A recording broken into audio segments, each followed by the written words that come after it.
هاد النوع هذا كيقولوا له بلاي متروك الاحمر، قليل في المغرب، كاينش منه بزاف، باقي ما انتشرش بزاف. هذا البلاي متروك هذا هو الذكر ديالو، تبارك الله. الذكر هذايا تقريبا الوزن ديالو فيه واحد 4 كيلو.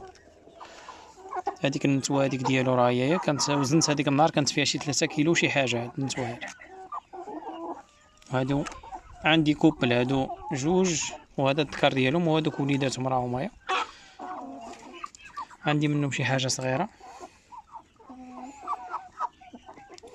المهم هادو ما عاد غادي نعزلهم بوحدهم، باقيين دابا في البداله كيبدلوا الريش،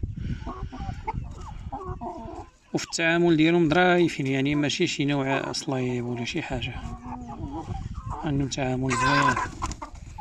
وهذا الاسترالوب الاسود، عندي منهم شي فرارج، اللي بغى منهم شي حاجه راني كنبيع. يعني ذكورة اصيليين 100%، ذكورة مزيونين، راه باينه منهم، باينه فيهم. باغي نعرف فروخه ديال عندهم 4 شهور دابا، حاليا 4 شهور دابا راه كيوزنوا تقريبا حتى 2 كيلو ونص هاد الذكورة هادو.